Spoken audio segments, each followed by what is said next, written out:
All right, let's dive straight into the world of English grammar.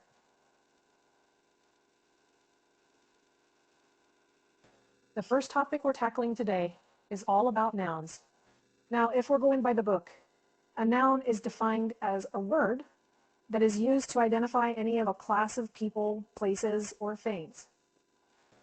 But hey, in simpler terms, nouns are the words that we use to name things in our world.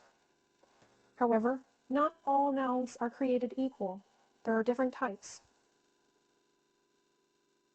First off, we have proper nouns.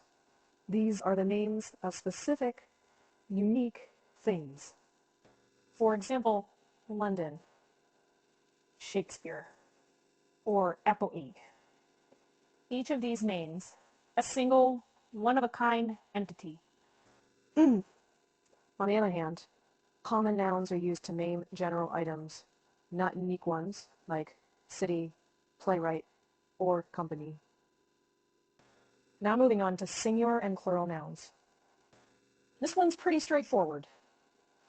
A singular noun refers to just one thing, like dog or house. Right. When there's more than one, we use a plural noun, like dogs or houses. Yes, sometimes English is that simple. Lastly, we have collective nouns. These are used to name a group or collection of things taken together as a whole. For example, team, flock, or bunch. These words refer to multiple things, but we think of them as one unit or group. So, to sum it up, nouns are the naming words in English. They can be proper or common, singular or plural, and sometimes collective. They are the words that give a name to everything we talk about. In the next section, we'll explore what verbs are and how they add action to our sentences. Stay tuned. Moving on, let's talk about verbs. In English grammar, verbs are often known as the action words. They tell us what's happening. They describe the action, the state, or the occurrence in the sentence. But hey, just like nouns, we have different types of verbs. First up, we have action verbs. These verbs, as the name suggests, express an action. Whether it's something you can physically do, like run or jump, or something you can't see, like think or want. These are all action verbs. Now, onto linking verbs. These verbs don't express action. Instead, they connect or link the subject of the sentence to more information about the subject. Common linking verbs include is, are, feel, and seem. For instance, in the sentence, she is a teacher. Is a linking verb that connects she to a teacher. Then we have helping verbs. Also known as auxiliary verbs, they help the main verb of the sentence to express the action more precisely. They give additional details like time, mood, voice, etc. Some examples include has, have, will, should, and could. In the sentence, she has been running, has been, are helping verbs that tell us the action of running is ongoing. So remember, verbs, all about action or state of being. It can be action verbs showing what's happening, linking verbs connecting the subject to more info, or helping verbs assisting the main verb. In the next part, we'll explore adjectives, the words that bring color and life to our nouns. Stay tuned. Now, let's get into the world of adjectives.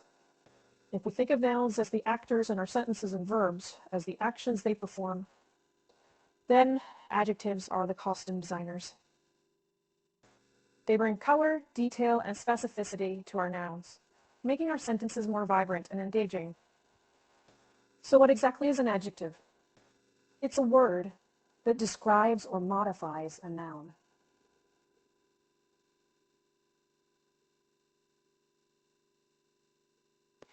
It tells us more about a certain noun's quantity, quality, size, color, shape, feeling, or age. For example, in the sentence, she read an interesting book. Interesting is the adjective modifying or describing the noun book. But where do we place these adjectives in a sentence? The most common position is right before the noun they describe. This is known as the attributive position. For instance, in the sentence, I have a red car. Red is the adjective that's placed directly before the noun car. However, adjectives can also come after the verb, especially when the verb is a linking verb. This is called the predicative position.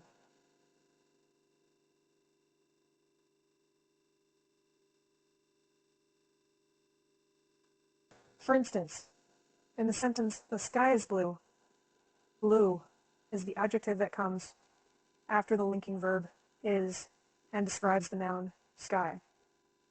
So adjectives, these wonderful descriptive words, typically sit right before the noun or after a linking verb in a sentence. They add richness to our language and help paint a clearer picture in the reader's mind. I hope you're seeing how these building blocks, nouns, verbs, and adjectives, start to come together.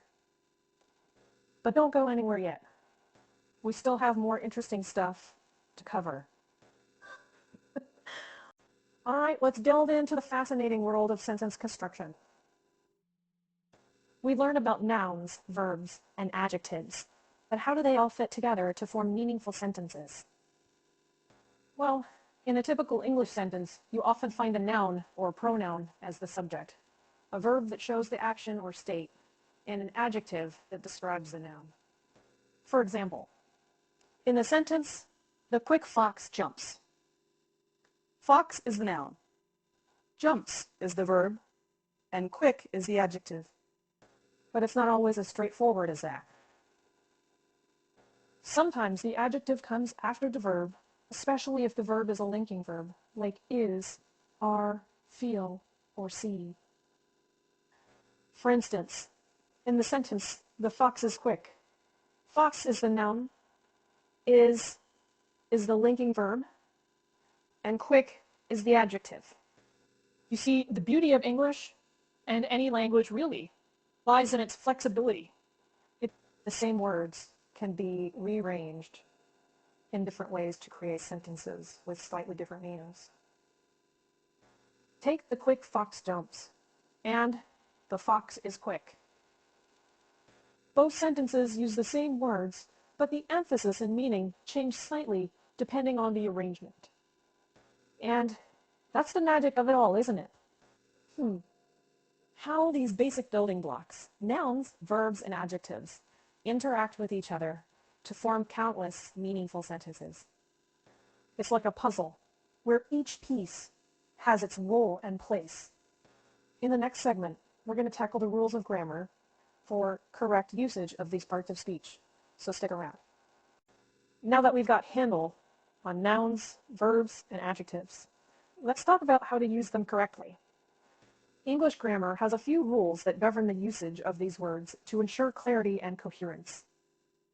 Firstly, we have the concept of agreement. This means that the verb must agree with its subject in number and person. For example, we say he runs, not he run, and they are, not they is. This may seem obvious, but it's a rule that can sometimes trip up even native speakers, especially with more complex sentences. Secondly, we have tense. Verbs change form to indicate when the action is taking place, in the past, present, or future. For example, the verb run becomes ran in the past tense and will run in the future tense. It's essential to use the correct tense to ensure your sentences accurately reflect when things are happening. Lastly, when we're talking about adjectives, we need to discuss comparative and superlative forms. These are used to compare things. For instance, if we're comparing one thing to another, we use the comparative form of the adjective, usually ending in er or using more. For example, he is taller, or she is more interesting. When comparing one thing to many others, we use the superlative form, usually ending in est or using most. For example, he is the tallest, or she is the most interesting. Remember, mastering these rules doesn't happen overnight. It takes practice.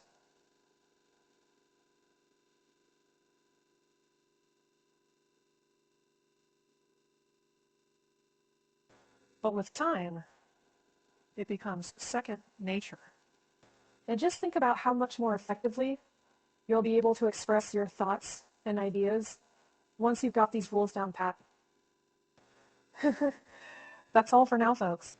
Keep practicing and happy learning.